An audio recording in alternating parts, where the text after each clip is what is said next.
Dobrodošel v dnevnem podkastu, kjer raziskuješ najpomembnejša vprašanja življenja skozi misli in nauk starih stoikov, kot so Seneca, Epiktet in drugi. Vsak dan ti prinaša novo lekcijo o življenju, prilagojeno za človeka v modernem času.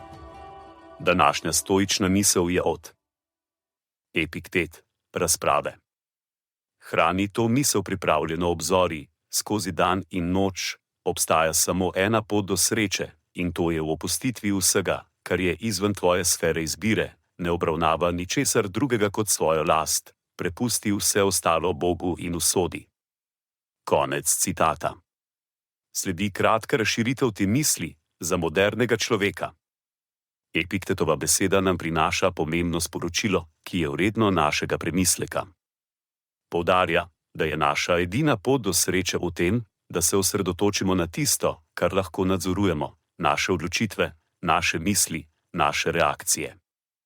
Vse drugo, okoliščine, ki jih ne moremo spremeniti, mnenja drugih, ki jih ne moremo nadzorovati, moramo prepustiti usodi in Bogu.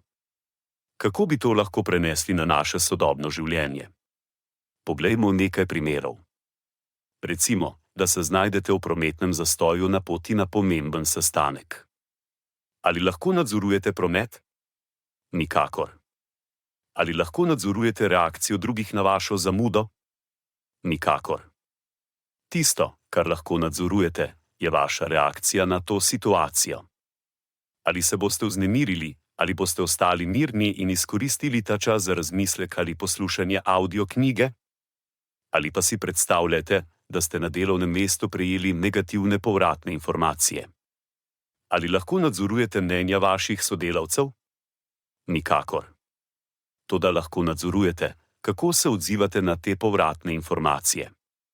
Ali boste obravnavali kot priložnost za rast in izboljšanje ali kot osebno kritiko?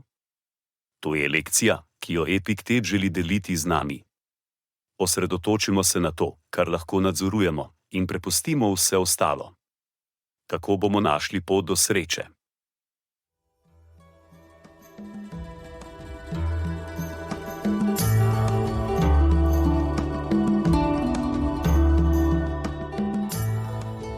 Kot pravi Seneca, nič ne osrečuje toliko kot ljubeča in zvesta prijateljstva.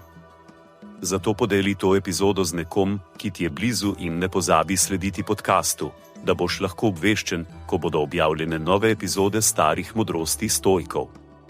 Želim ti polno preizkušenj in poguma v tem dnevu.